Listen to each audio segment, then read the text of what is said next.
ನಮಸ್ಕಾರ ಎಲ್ಲರಿಗೂ ಚಾನೆಲ್ಗೆ ಸ್ವಾಗತ. ಕುಕ್ಕರ್ನಲ್ಲಿ ಆಹಾರ ತಯಾರಿಸೋದು ಎಷ್ಟು ಆರೋಗ್ಯಕ್ಕೆ ಒಳ್ಳೆಯದು ಅಥವಾ ಎಷ್ಟು ಕೆಟ್ಟದು, ಇದನ್ನು ಬಳಸಬೇಕಾ ಬಳಸಬಾರ್ದಾ, ಇದೆಲ್ಲವೂ ಕೂಡ ಇದ್ರ ಬಗ್ಗೆ ಒಂದು ವಿಡಿಯೋನ ಮಾಡೋಣ ಅಂತ ಕೇಳಿದಾಗ ನಿಮ್ಮ ಸುಮಾರು ಜನ ಮಾಡಿ ಬೃಂದ ಅಂತ ಅಂದರೆ, ಹಾಗಾಗಿ ಇವತ್ತಿನ ವಿಡಿಯೋ ಮೊದಲನೇದಾಗಿ ಕುಕ್ಕರ್ ಹೇಗೆ ವರ್ಕ್ ಆಗುತ್ತೆ ಅಂತ ತಿಳ್ಕೊಂಬೋಣ. ಅಫ್ಕೋರ್ಸ್ ಕುಕ್ಕರಲ್ಲಿ ನಾವು ಅನ್ನ ಮಾಡ್ತೀವಿ, ಬೇಳೆ ಬೇಯಿಸ್ಕೋತೀವಿ, ತರಕಾರಿ ಬೇಯಿಸ್ಕೋತೀವಿ, ಅಥವಾ ನೀವು ಯಾವುದೇ ರೀತಿ ಆಹಾರ ಪದ್ಧತಿ, ಸಸ್ಯಾಹಾರ ಇರ್ಬೋದು ಅಥವಾ ಮಾಂಸಾಹಾರ ಇರ್ಬೋದು, ಅದಕ್ಕೆ ಸಂಬಂಧಪಟ್ಟಾಗ ಎಲ್ಲವೂ ಕೂಡ ಕುಕ್ಕರ್ನಲ್ಲಿ ನಾವು ಬೇಯಿಸ್ತೀವಿ. ಕುಕ್ಕರ್ ಹೇಗೆ ವರ್ಕ್ ಮಾಡುತ್ತೆ, ಅದ್ರ ಹಿಂದಿನ ಟೆಕ್ನಾಲಜಿ ಏನು ತಿಳ್ಕೊಳ್ಳೋಣ. ಕುಕ್ಕರ್ ಒಳಗೆ ಉದಾಹರಣೆಗೆ ಬೇಳೆ ಅಥವಾ ಅಕ್ಕಿಯಿಂದಲೇ ತಗೊಳ್ಳೋಣ, ಹಾಕ್ತೀವಿ, ಅದಕ್ಕೆ ಸಾಕಷ್ಟು ಪ್ರಮಾಣದಲ್ಲಿ ನೀರನ್ನು ಹಾಕ್ತೀವಿ, ಒಲೆ ಮೇಲಿಟ್ಟು ಒಲೆನ ಗ್ಯಾಸ್ ಸ್ಟವ್ನ ಆನ್ ಮಾಡ್ತೀವಿ. ಬರ್ನರ್ ಆನ್ ಆಗುತ್ತೆ, ಒಳಗಡೆ ಇರುವಂತಹ ನೀರು ಕುದಿಯೋಕ್ಕೆ ಶುರುವಾಗುತ್ತೆ. ಕುದ್ದಂತಹ ನೀರು ಆವಿಯಾಗಿ ಬರೋಕ್ಕೆ ಶುರುವಾಗುತ್ತೆ. ಅದೆಲ್ಲವೂ ಕೂಡ ಹೊರಗೆ ಹೋಗೋಕ್ಕಾಗದೆ ಕುಕ್ಕರ್ ಒಳಗೇನೆ ಟ್ರ್ಯಾಪ್ ಆಗುತ್ತೆ. ಟ್ರ್ಯಾಪ್ ಆಗಿದ್ದ ಆವಿ ಏನಾಗುತ್ತೆ, ಸ್ವಲ್ಪ ಟ್ರ್ಯಾಪ್ ಆದಾಗ ಏನಾಗೋದಿಲ್ಲ, ಅದೇ ರೀತಿ ಕುದ್ದು ಕುದ್ದು ಹೆಚ್ಚಿನ ಪ್ರಮಾಣದಲ್ಲಿ ಆವಿ ಏನಿರುತ್ತಲ್ಲ ಅದು ಶೇಖರಣೆ ಆಗ್ತಾ ಹೋಗುತ್ತೆ. ಆವಾಗ ಒಂದು ರೀತಿ ಪ್ರೆಷರು ಏರ್ಪಡುತ್ತೆ. ಆಗ ಕುಕ್ಕರ್ ಒಳಗಡೆ ಟೆಂಪ್ರೇಚರು ಜಾಸ್ತಿ ಆಗ್ತಾ ಹೋಗುತ್ತೆ, ಜೊತೆಗೆ ಆವಿ ಕೂಡ ಜಾಸ್ತಿ ಆಗ್ತಾ ಹೋಗುತ್ತೆ. ತರಕಾರಿ, ಅಕ್ಕಿ, ಬೇಳೆ ಯಾವುದೇ ಇರ್ಬೋದು ಅದು ಕೂಡ ಬೇಯಕ್ಕೆ ಶುರುವಾಗುತ್ತೆ. ಹಾಗೆ ಜಾಸ್ತಿ ಪ್ರೆಷರ್ ಆದಾಗ ಏನು ತೊಂದರೆ ಆಗದೆ ಇರಲಿ ಅಂತ ಹೇಳಿ ಪ್ರೆಷರ್ ಹೊರಗೆ ಹೋಗೋದಕ್ಕೆ ಒಂದು ಜಾಗ ಇರುತ್ತೆ, ಅದು ವಿಸಲ್ ಮೂಲಕ ಬರುತ್ತೆ. ಕುಕ್ಕರ್ ಕೂಗತ್ತೆ. ವಿಸಲ್ಲು ಕೂಡ ಎಷ್ಟು ಹೆವಿ ಇರೋದನ್ನ ಹಾಕಿರ್ತೀವಲ್ವಾ, ಚಿಕ್ಕ ಪುಟ್ಟ ಪ್ರೆಷರ್ಗೆ ವಿಸಲ್ಲು ಕೂಗೋದಿಲ್ಲ, ಅಂದರೆ ಶಬ್ದ ಮಾಡೋದಿಲ್ಲ. ಕುಕ್ಕರ್ ಸ್ವಲ್ಪ ಪ್ರೆಷರ್ ಜಾಸ್ತಿಯಾಗಿ ಇನ್ನು ಒಳಗಡೆ ಇಟ್ಕೊಳಕ್ಕಾಗಲ್ಲ ಅಂದಾಗ, ಅದು ಅಷ್ಟು ಪ್ರೆಷರ್ ಒಳಗಡೆ ಕ್ರಿಯೇಟ್ ಆದಾಗ ಅದು ವೆಯ್ಟ್ ಏನಿರುತ್ತಲ್ಲ ನಾವು ಹಾಕಿರ್ತೀವಲ್ಲ ಅದನ್ನ ಎತ್ತುತ್ತೆ, ಕುಕ್ಕರ್ ಕೂಗತ್ತೆ ಅಂತ ನಾವು ಹೇಳ್ತೀವಿ. ಸೊ ಇಷ್ಟು ಒಳಗಡೆ ಟೆಂಪ್ರೇಚರು, ಪ್ರೆಷರ್, ಫಸ್ಟು ನೀರು ಕುದ್ದಾಗ ಸ್ವಲ್ಪ ಆವಿಯಾಗಿ ಹೆಚ್ಚಾಗ್ತಾ ಹೋಗುತ್ತೆ, ಆ ಆವಿಯಿಂದ ಪ್ರೆಷರ್ ಜಾಸ್ತಿ ಆಗುತ್ತೆ, ಇನ್ನೂ ಜಾಸ್ತಿ ಒಳಗಡೆ ಟೆಂಪ್ರೇಚರು ಜಾಸ್ತಿ ಆಗುತ್ತೆ. ಹೀಗೆ ಆಗ್ತಾ ಆಗ್ತಾ ಒಳಗಡೆ ಇರುವಂಥ ಆಹಾರ ಬೇಯುತ್ತೆ. ಅದೇ ನಾವು ಒಂದು ಓಪನ್ ಪಾತ್ರೆನಲ್ಲಿ, ಒಂದು ಪಾತ್ರೆನಲ್ಲಿ ಅನ್ನ ಅಥವಾ ಬೇಳೆ ಅಂತ ಇಟ್ಕೊಳ್ಳೋಣ, ಹಾಕಿ ನಾವು ಬೇಯೋದಕ್ಕೆ ಇಟ್ಟರೆ ಎಷ್ಟು ಸಮಯ ತಗೊಳುತ್ತೆ? ಟೆಂಪ್ರೇಚರ್ ನಾವು ಒಲೆ ಉರಿನ ಜಾಸ್ತಿ ಅಥವಾ ಕಡಿಮೆ ಮಾಡೋದ್ರ ಮೂಲಕ ಹೆಚ್ಚು ಮಾಡೋದು ಅಥವಾ ಕಡಿಮೆ ಮಾಡ್ಕೋಬೋದು. ಅದೇ ಏನಾಗುತ್ತೆ, ಜಾಸ್ತಿ ಸಮಯ ಕೂಡ ತಗೊಳ್ತಾ ಹೋಗುತ್ತೆ. ಮ್ಯಾಕ್ಸಿಮಮ್ ನಾವು ಒಲೆ ಉರಿನ ಅಂದರೆ ಒಂದು ದೊಡ್ಡ ಬರ್ನರಲ್ಲಿ ಮ್ಯಾಕ್ಸಿಮಮ್ ಇಟ್ಟರು ಕೂಡ ಎಷ್ಟು ಹೀಟ್ ಇದೆಯೋ ಅದು ಒಂದೇ ಥರ ಹೋಗ್ತಾನೆ ಇರುತ್ತೆ, ಅದರಲ್ಲಿ ಏನು ವ್ಯತ್ಯಾಸ ಆಗೋದಿಲ್ಲ. ಸೊ ಆ ಹೀಟು ಹೋಗ್ತಾನೆ ಇರುತ್ತೆ, ಒಳಗಡೆ ಇರುವಂಥ ಆಹಾರ ಬೇಯ್ತಾನೆ ಇರುತ್ತೆ. ಒಂದು ಅರ್ಧ ಗಂಟೆನೋ ಅಥವಾ ಎಷ್ಟಾರ ಸಮಯ ಇರ್ಬೋದು, ಅದಾದಮೇಲೆ ಆಹಾರ ಸಂಪೂರ್ಣವಾಗಿ ಬೇಯುತ್ತೆ, ನಾವು ಮುಂದಿನ ಕೆಲಸಕ್ಕೆ ಹೋಗ್ತೀವಿ. ಆದರೆ ಕುಕ್ಕರ್ನಲ್ಲಿ ಇಷ್ಟು ಸಮಯ ತಗೊಳ್ಳೋದಿಲ್ಲ. ಯಾಕೆ ಅಂತಂದರೆ ಸಾಕಷ್ಟು ಪ್ರೆಷರ್ ಕ್ರಿಯೇಟ್ ಆಗಿರುತ್ತೆ, ಟೆಂಪ್ರೇಚರು ಕೂಡ ಇನ್ಕ್ರೀಸ್ ಆಗಿರುತ್ತೆ. ಇದೆಲ್ಲದರ ಪರಿಣಾಮವಾಗಿ ಒಳಗಡೆ ಇರುವಂಥ ಆಹಾರ ಕೂಡ ಬೇಗ ಬೇಯೋದಕ್ಕೆ ಸಾಧ್ಯ ಆಗುತ್ತೆ, ಹಾಗೇನೆ ಸಂಪೂರ್ಣವಾಗಿ ಕೂಡ ಬೇಯೋದಕ್ಕೆ ಸಾಧ್ಯ ಆಗುತ್ತೆ.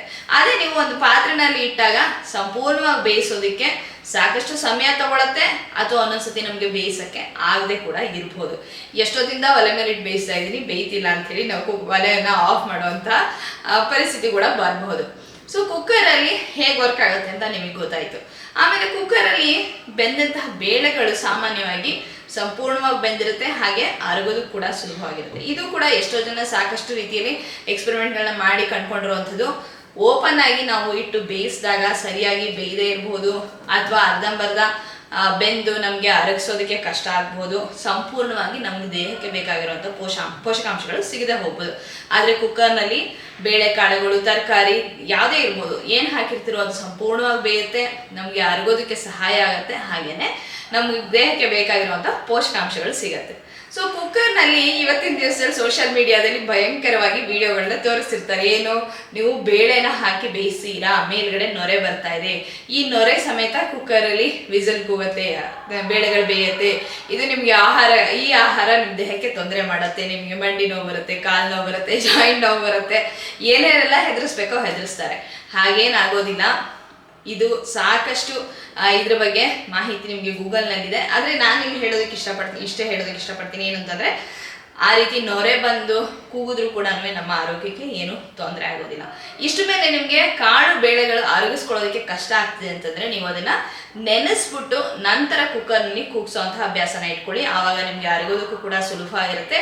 ಆಮೇಲೆ ಆ ಥರದ್ದು ಕಾಳು ಬೇಳೆಗಳನ್ನ ತಿಂದಾಗ, ಅಥವಾ ಇನ್ಯಾವುದೇ ಪದಾರ್ಥ ಇರ್ಬೋದು, ಹೆವಿ ಅಂತ ಕೂಡ ನಿಮಗೆ ಅನಿಸೋದಿಲ್ಲ. ಅಕ್ಕಿಯಿಂದನೂ ಹಿಡಿದು ಪ್ರತಿಯೊಂದನ್ನು ಕೂಡ ನೀವು ಒಂದು 10 ನಿಮಿಷ, ಅಕ್ಕಿ ಕನಿಷ್ಠ ಪಕ್ಷ 10 ನಿಮಿಷ ನೆನೆಸೋ ಅಭ್ಯಾಸ ಇಟ್ಕೊಂಡ್ರೆ ನಿಮ್ಗೆ ಏನಾಗುತ್ತೆ ಅಂದರೆ ಬೇಗ ಕೂಡ ಅಂದರೆ ಚೆನ್ನಾಗಿ ಕೂಡ ಬೇಯುತ್ತೆ, ಹಾಗೆ ಬೇಗ ಕೂಡ ಕೆಲಸ ಆಗುತ್ತೆ. ಆಮೇಲೆ ನಿಮಗೆ ಅರಗೋದಕ್ಕೂ ಕೂಡ ಸಹಾಯ ಆಗುತ್ತೆ. ಕುಕ್ಕರ್ನಲ್ಲಿ ಆಹಾರನ ಬೇಯಿಸೋದ್ರಿಂದ ಯಾವುದೇ ರೀತಿ ತೊಂದರೆಗಳು ಬರೋದಿಲ್ಲ.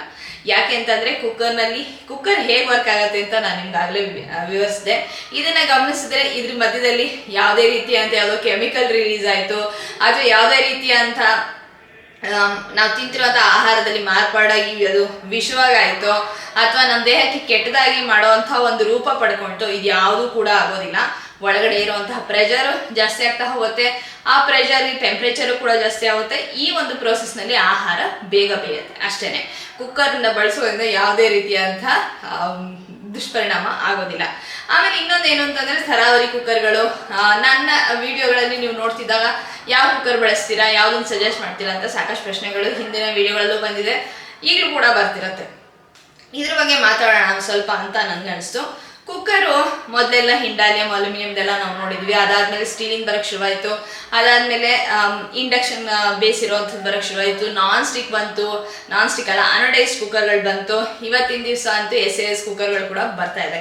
ಅಂತಂದರೆ ಎಷ್ಟು ಥರದ ವೆರೈಟಿ ಇದೆ ಅಂತ ನೀವೇ ಕೂಡ ಗಮನಿಸ್ಬೋದು. ಆದರೆ ಎಲ್ಲದಕ್ಕಿಂತ ಬೆಸ್ಟ್ ಅಂದರೆ ಒಳ್ಳೆ ಕ್ವಾಲಿಟಿಯ ಸ್ಟೀಲ್ ಕುಕ್ಕರ್. ಅಂದರೆ ನೀವು ಸ್ವಲ್ಪ ದುಡ್ಡು ಜಾಸ್ತಿ ಕೊಟ್ಟು ತಗೊಳ್ತೀರಾ ಅಂತಂದರೆ ನಿಮಗೆ ಇನ್ನೂ ವೆರೈಟಿ ಸಿಗ್ತಾ ಹೋಗುತ್ತೆ. ಆದರೆ ಈ ಕಡೆ ಅಲ್ಯೂಮಿನಿಯಂ ಹಿಂಡಾಲಿಯಮು ಬೇಡ, ಹಾಗೇನೆ ತುಂಬ ದುಬಾರಿ ಬೆಲೆದು ಬೇಡ ಅಂತಂದರೆ ಮಧ್ಯದಲ್ಲಿ ಸುಲಭವಾಗಿ ಸಿಗುವಂಥದ್ದು ಸ್ಟೀಲಿಂದು. ಮಾರ್ಕೆಟ್ನಲ್ಲಿ ಹಲವಾರು ಬ್ರ್ಯಾಂಡ್ಗಳು ನಿಮ್ಗೆ ಸಿಗ್ತಾ ಹೋಗುತ್ತೆ ಒಳ್ಳೊಳ್ಳೆದು. ಅದರಲ್ಲೂ ಇಂಡಕ್ಷನ್ ಬೇಸಿರುವಂಥದ್ದನ್ನು ತಗೊಂಡ್ರೆ ಒಂದು ಅಡ್ವಾಂಟೇಜ್ ಏನು ಅಂತಂದರೆ ಅದು ಬಿಸಿ ಹಾಕಿ ಸ್ವಲ್ಪ ಸಮಯ ತಗೊಳುತ್ತೆ, ಆದರೆ ಹೀಟನ್ನು ಉಳಿಸ್ಕೊಂಡು ಕಡಿಮೆ ಗ್ಯಾಸ್ನಲ್ಲಿ ಬಳಸ್ಕೊಂಡು ಕುಕ್ಕರ್ನಲ್ಲಿ ಆಹಾರ ತಯಾರಾಗುತ್ತೆ.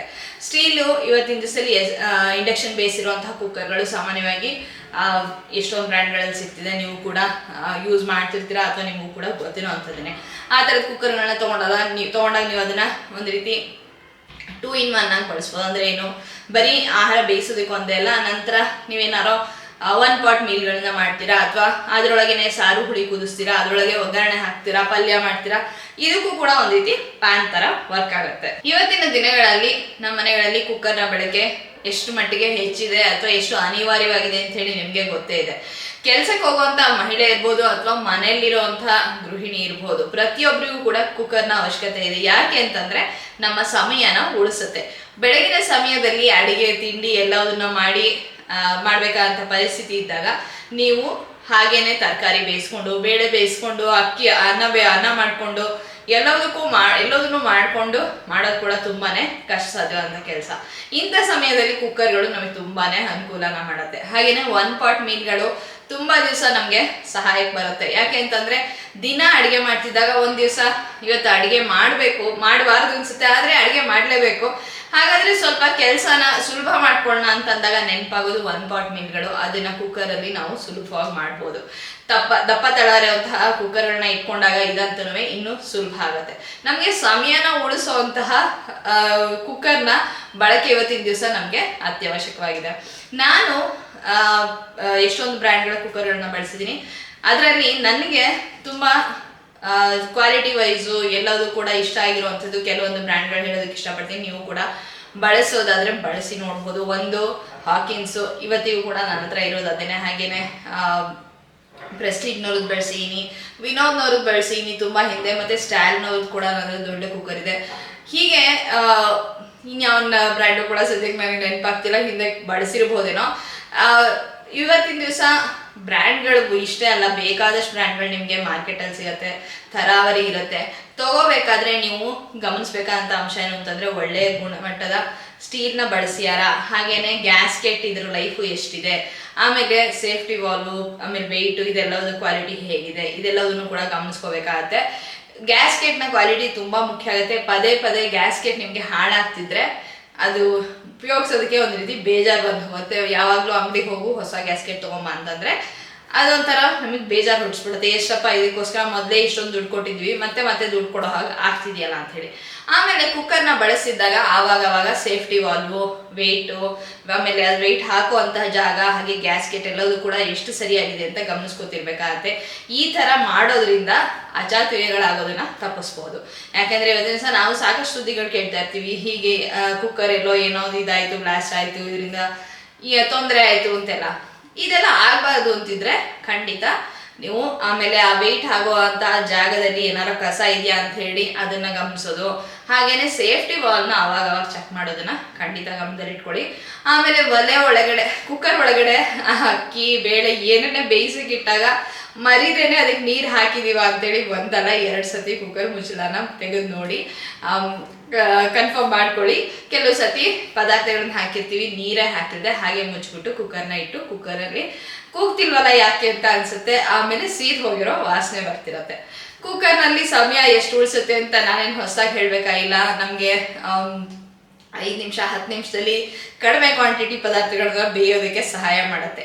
ಇದು ಇವತ್ತಿನ ದಿವಸ ಚಿಕ್ಕ ಚಿಕ್ಕ ಕುಕ್ಕರ್ಗಳೇ ತುಂಬ ಬಳಕೆಯಲ್ಲಿ ಹೆಚ್ಚಾಗಿದೆ ಅಂತ ನನಗೆ ಅನ್ಸುತ್ತೆ. ಯಾಕೆ ಅಂತಂದ್ರೆ ನ್ಯೂಕ್ಲಿಯರ್ ಫ್ಯಾಮಿಲಿ ಅಂತ ಅನ್ಬೋದು, ಅಥವಾ ಬೇಗ ಆಗತ್ತೆ ಅಂತ ಇರ್ಬೋದು. ಈಗ ಉದಾಹರಣೆಗೆ ಮನೇಲಿ 5-6 ಜನ ಇದ್ರು ಕೂಡ ನೀವು ಒಟ್ಟಿಗೆ ಅನ್ನ ಮಾಡ್ತಿಲ್ಲ ಅಷ್ಟೊಂದು ಕ್ವಾಂಟಿಟಿ, ಅಥವಾ ಅಷ್ಟೊಂದು ಕ್ವಾಂಟಿಟಿಲಿ ತರಕಾರಿಗಳನ್ನ ಬೇಯಿಸ್ಕೋತಿಲ್ಲ, ಯಾರೋ ಇಬ್ಬರಿಗೆ ಮಾಡಬೇಕು ಅಂತಂದಾಗ ಪುಟ್ ಕುಕ್ಕರ್ಗಳು ತುಂಬಾನೇ ಸಹಾಯಕ್ಕೆ ಬರುತ್ತೆ. ಹಿಂದೆ ಎಲ್ಲ ಅಂದ್ರೆ ಕುಕ್ಕರ್ ಬಂದ ಹೊಸರಲ್ಲಿ ನಂಗೆ ಚೆನ್ನಾಗಿ ನೆನಪಿದೆ. ನಾವೆಲ್ಲ ತುಂಬಾ ಚಿಕ್ಕವರಾಗಿದ್ದಾಗ, ಅಥವಾ ಅದಕ್ಕೂ ಹಿಂದಿದ್ದನೂ ಕುಕ್ಕರ್ ಖಂಡಿತ ಇದೆ, ಆದ್ರೆ ನಾವೆಲ್ಲ ಚಿಕ್ಕವರಾಗಿದ್ದಾಗ ನಮ್ಮನೇಲಿ ಕುಕ್ಕರ್ ಬಂದಾಗೆಲ್ಲ 7 ಲೀಟ್ರು 9 ಲೀಟ್ರು ಈ ತರದ ದೊಡ್ಡ ದೊಡ್ಡ ಕುಕ್ಕರ್ಗಳನ್ನ ನಾವು ನೋಡ್ತಿದ್ವಿ. ಒಟ್ಟಿಗೆ ಬೇಳೆ ಅನ್ನ ಎಲ್ಲ ಇಟ್ಬಿಟ್ರೆ ಕೆಲಸ ಆಗಿ ಹೋಗುತ್ತೆ ಅಂತ ಹೇಳಿ. ಆದ್ರೆ ಇವತ್ತಿನ ದಿವಸ ಚಿಕ್ಕ ಕುಕ್ಕರ್ಗಳಲ್ಲೇನೆ ಬೇಗ ಕೆಲಸಗಳಾಗತ್ತೆ ಅನ್ನೋದು ನಮ್ಮಲ್ಲಿ ಸುಮಾರು ಜನಕ್ಕೆ ಅರ್ಥ ಆಗಿದೆ. ನಾವು ಬೇಳೆನ ಒಂದ್ ಕಡೆ ಬೇಯಿಸ್ಕೊಂಡು ಇನ್ನೊಂದ್ರಲ್ಲಿ ಅನ್ನನ ಸಪರೇಟ್ ಆಗಿ ಇಟ್ಕೋಬಹುದು, ಅಥವಾ ತರಕಾರಿ ಇದು ಮಾಡ್ಬೇಕು ಅಂದ್ರೆ ಬೇಳೆದನ್ನ ತೆಗೆದ್ಬಿಟ್ಟು ತರಕಾರಿ ಇಟ್ಕೊಳ್ಳೋದು, ಹೀಗೆಲ್ಲ ಕೂಡ ಅಡ್ಜಸ್ಟ್ ಮಾಡ್ಕೊಂಡು ಹೋಗ್ಬೋದು. ಹಾಗೇನೆ ಚಿಕ್ಕ ಕುಕ್ಕರ್ಗಳು ತುಂಬಾ ಬೇಗ ಬೇಯೋದಕ್ಕೂ ಕೂಡ ಸಹಾಯ ಮಾಡುತ್ತೆ. ದೊಡ್ಡ ಕುಕ್ಕರು ತುಂಬಾ ಹೊತ್ತು ಸಮಯ ಕೂಡ ತಗೊಳುತ್ತೆ. ಆದ್ರೆ ಇವತ್ತಿನ ದಿವಸ ನಾನು ಎಷ್ಟೋ ಮನೆಯಲ್ಲಿ ಇವತ್ತು ನೋಡಿದೀನಿ ದೊಡ್ಡ ಕುಕ್ಕರ್ನೇ ಬಳಸೋದು ಉಂಟು. ಕುಕ್ಕರ್ನಲ್ಲಿ ಬಳಸೋದ್ರಿಂದ ಆಹಾರನ ತಯಾರಿಸೋದ್ರಿಂದ ಯಾವುದೇ ರೀತಿ ಆರೋಗ್ಯಕ್ಕೆ ತೊಂದರೆ ಆಗೋದಿಲ್ಲ, ಮಂಡಿ ನೋವು ಬರೋದಿಲ್ಲ, ಕೈ ನೋವು ಬರೋದಿಲ್ಲ, ಅಥವಾ ಜಾಯಿಂಟ್ಸ್ ಅಲ್ಲಿ ನೋವುಗಳು ಬರೋದಿಲ್ಲ. ಇದೆಲ್ಲವೂ ಯಾವಾಗ ಬರುತ್ತೆ ಅಂತಂದ್ರೆ ನಾವು ಇನ್ಆಕ್ಟಿವ್ ಆಗಿದ್ದಾಗ, ಸರಿಯಾದ ಪೋಷಕಾಂಶಗಳು ನಮ್ಮ ದೇಹಕ್ಕೆ ಸೇರದೇ ಇದ್ದಾಗ, ಬರೀ ನಾವು ತಿನ್ನೋದು, ಟಿವಿ ಮುಂದೆ ಕೂರೋದು, ಕೈಯಲ್ಲಿ ಫೋನ್ ಇಟ್ಕೊಳ್ಳೋದು, ನಾವು ಯಾವುದೇ ರೀತಿ ಎಕ್ಸರ್ಸೈಸ್ ಮಾಡ್ತಿಲ್ಲ, ವಾಕಿಂಗ್ ಮಾಡ್ತಿಲ್ಲ, ಆರೋಗ್ಯದ ಕಡೆ ನಾವು ಗಮನ ಹರಿಸ್ತಿಲ್ಲ ಅಂದಾಗ ಈ ಥರದ್ದೆಲ್ಲ ಬರ್ತಾ ಹೋಗುತ್ತೆ ಹೊರತು ಬೇರೆ ಯಾವುದೇ ಕಾರಣದಿಂದ ಇಲ್ಲ. ಇವತ್ತಿನ ದಿವಸ ತುಂಬಾ ಜನಕ್ಕೆ, ಎಷ್ಟೋ ಜನಕ್ಕೆ ಇವತ್ತಿನ ದಿವಸ ಈ ಒಂದು ಅವೇರ್ನೆಸ್ ಇದೆ. ಆದ್ರೆ ಕೆಲವ್ರಿಗೆ ಇನ್ನೂ ಏನು ಅಂತಂದ್ರೆ, ಅಯ್ಯೋ ಮನೇಲಿ ಕೆಲಸ ಮಾಡಿದ ತಕ್ಷಣ ಎಷ್ಟೊಂದು ಕೆಲಸ ಮಾಡ್ಬಿಟ್ವಿ ನಾವು, ಹಾಗಾಗಿ ಮತ್ತೇನು ಹೊರಗೆ ಹೋಗೋದು, ಮತ್ತೇನು ವಾಕ್ ಮಾಡೋದು ಅಂತ ಒಂದಿರುತ್ತೆ. ಅದು ನಿಜವಾಗ್ಲೂ ತಪ್ಪು ಕಲ್ಪನೆ. ನಾವು ಮನೇಲಿ ಕೆಲಸ ಮಾಡ್ಬೇಕಾದ್ರೆ ಒಂದು ಒತ್ತಡದಲ್ಲಿ, ಒಂದು ತಲೆಯಲ್ಲಿ ಒಂದು ನೆಕ್ಸ್ಟ್ ಏನ್ ಮಾಡ್ಬೇಕು ಅನ್ನೋ ಒಂದು ಆಲೋಚನೆ, ಅಥವಾ ಇವಾಗ ಮಾಡ್ತಿರೋದು ಎಷ್ಟು ಕ್ವಿಕ್ ಆಗಿ ಮಾಡ್ಬೇಕು, ಹೀಗೆ ನಾನಾ ಥರದ ಇದ್ರ ಮಧ್ಯೆ ನಾವು ಕೆಲಸನ ಮಾಡ್ತಾ ಇರ್ತೀವಿ. ಆದರೆ ವಾಕಿಂಗ್ ಹೋದಾಗ ತುಂಬ ರಿಲ್ಯಾಕ್ಸ್ಡ್ ಆಗಿ, ಫ್ರೆಶ್ ಆಗಿ, ಆಕ್ಸಿಜನ್ನ ತಗೊಂಡು ಖುಷಿಯಾಗಿ ಗಿಡ ಮರಗಳ ಮಧ್ಯೆ ಓಡಾಡ್ತಿದ್ದಾಗ ಅದರಿಂದ ಆಗುವಂತಹ ಲಾಭನೇ ಬೇರೆ. ಎಷ್ಟೋ ಜನ ಹೇಳೋದು ಕೇಳಿದೀನಿ, ಕಸ ಗುಡಿಸಿ ಒರೆಸ್ಬಿಟ್ರೆ ಸಾಕು ಸಣ್ಣಗಾಗ್ತೀವಿ ಅಂತೇಳಿ. ಅದೆಲ್ಲ ಖಂಡಿತ ತಪ್ಪು. ಯಾಕೆ ಅಂತಂದ್ರೆ ಕಸ ಗುಡಿಸಿ ಒರೆಸಿ ಮಾಡೋದು ಕೂಡ ಸಾಕಷ್ಟು ಸಮಯ ತಗೊಳ್ತೀವಿ. ಜೊತೆಗೆ ದಿನನಿತ್ಯದ ಕೆಲಸಗಳು ಬರೀ ಇವತ್ತಿನ ದಿವಸಕ್ಕೆ ಒಂದೇ ಮುಗಿಯೋದಲ್ಲ, ನಾಳೆ ಕೂಡ ಅದು ಕಾಯ್ತಾ ಇರುತ್ತೆ. ಇದನ್ನೆಲ್ಲ ಮಾಡ್ಕೊಂಡು ಇಷ್ಟೆಲ್ಲ ಸಮಯಗಳ ಮಧ್ಯೆ ನಮ್ಗೆ ಕ್ವಿಕ್ ಆಗಿ ಅಡಿಗೆ ಮಾಡ್ಬೇಕು ಅಂತಂದ್ರೆ ಅದರಲ್ಲಿ ಕುಕ್ಕರು ಇವತ್ತಿನ ದಿವಸ ತುಂಬಾನೇ ಅವಶ್ಯಕವಾಗಿದೆ. ಹಾಗೇನೆ ಜೊತೆಗೆ ನಮ್ಗೆ ಆರೋಗ್ಯ ಚೆನ್ನಾಗಿ ಇಟ್ಕೋಬೇಕು ಅಂತಂದ್ರೆ ಫಿಸಿಕಲಿ ಆಕ್ಟಿವ್ ಆಗಿರೋದು, ಒಳ್ಳೆ ಆಹಾರ ಸೇವಿಸೋದು ಕೂಡ ಅಷ್ಟೇ ಮುಖ್ಯ ಆಗಿದೆ. ಸೊ ಇದಿಷ್ಟು ನಾನು ನಿಮ್ ಜೊತೆ ಹಂಚ್ಕೋಬೇಕಾಗಿದ್ದಂತಹ ವಿಷಯ ಇವತ್ತಿನ ದಿವಸ. ಸೊ ಈ ವಿಡಿಯೋ ಇಷ್ಟ ಆಗಿದೆ ಅಂತ ಅನ್ಕೊಳ್ತೀನಿ, ಉಪಯೋಗಕ್ಕೆ ಬಂದಿದೆ ಅಂತ ಅನ್ಕೊಳ್ತೀನಿ. ಇಷ್ಟ ಹೇಳ್ತಾ ಈ ವಿಡಿಯೋನ ಮುಗಿಸ್ತಾ ಇದ್ದೀನಿ. ಸಿಗೋಣ ಇನ್ನೊಂದು ಸುಂದರವಾದ ವ್ಲಾಗ್ ಅಲ್ಲಿ ಅಥವಾ ವಿಡಿಯೋದಲ್ಲಿ. ಅಲ್ಲಿವರೆಗೂ ಧನ್ಯವಾದಗಳು.